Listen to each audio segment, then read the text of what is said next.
Haleluya. Shalom. Masa untuk Rapsodi, masa untuk santapan rohani. Haleluya.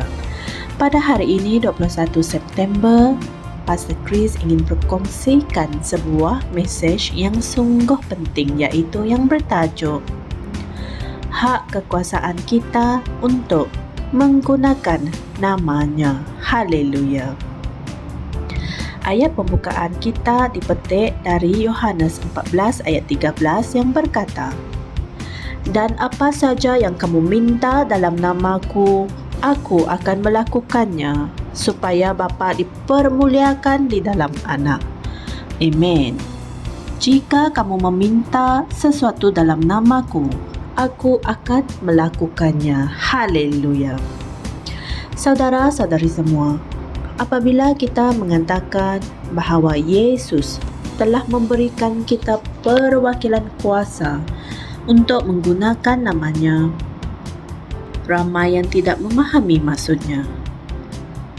Istilah perwakilan kuasa merujuk kepada keizinan yang sah dari segi undang-undang untuk memberikan kuasa kepada orang yang ditetapkan untuk bertindak bagi pihak seseorang. Oleh itu, ini bermakna bahawa setiap permintaan yang kamu buat adalah seolah-olah Yesus yang membuat permintaan itu, kerana kamu memintanya di dalam namanya. Haleluya. Dalam beberapa catatannya, Rasul Yohanes jelas menangkap kata-kata Yesus yang menjelaskan dengan lebih lanjut tentang hak kekuasaan yang telah diberikan kepada kita di dalam namanya. Contohnya, dalam Yohanes 14 ayat 13, Yesus berkata, "Dan apa saja yang kamu minta dalam namaku, aku akan melakukannya, supaya Bapa dipermuliakan di dalam Anak. Jika kamu meminta sesuatu dalam namaku, aku akan melakukannya." Amen. Di sini, Tuhan sedang bercakap tentang membuat permintaan di dalam namanya. Sungguh luar biasa. Puji Tuhan. Ia seperti apa yang Paulus katakan kepada kita dalam Kolose 3 ayat 17. "Dan segala sesuatu yang kamu lakukan dengan perkataan atau dengan perbuatan, lakukanlah semuanya itu dalam nama Tuhan Yesus." Amen. Terdapat satu lagi rujukan yang indah dalam Yohanes 16 ayat 23. Ia berkata, "Dan pada hari itu kamu tidak akan menanyakan apa-apa kepadaku. Sesungguhnya aku berkata kepadamu, apa sahaja yang kamu minta kepada Bapa dalam namaku, Dia akan memberikannya kepadamu." Haleluya. Puji Tuhan. Apabila dia berkata, "Dan pada hari itu," Tuhan merujuk pada hari perjanjian baru, hari keselamatan yang Dia telah sempurnakan. Hari itu bermula dari kebangkitannya. Amen. Jadi, kita berada pada hari itu di mana kita menggunakan dan hidup di dalam namanya. Jika kamu pernah tertanya-tanya mengapa kita menggunakan nama Yesus dalam doa di seluruh dunia, maka inilah sebabnya. Amen. Jadi, sekarang gunakan namanya dan laksanakan perubahan di duniamu. Dia telah memberitahu kita bahawa kita boleh dan kita sepatutnya melakukannya. Haleluya. Tangani isu-isu di negaramu, pada tubuh fizikal kamu, di tempat kerjamu, di sekolah kamu dan lain-lain, di dalam namanya, dan nantikan perubahan berlaku. Haleluya. Puji Tuhan. Saudara-saudari semua, mari kita sama-sama berdoa. Ya Bapa, terima kasih kerana memberikan aku perwakilan kuasa untuk menggunakan nama Yesus yang tiada tandingannya untuk melaksanakan perubahan dan menguasai keadaan. Dalam nama Yesus, aku membicarakan damai sejahtera ke atas bangsa-bangsa.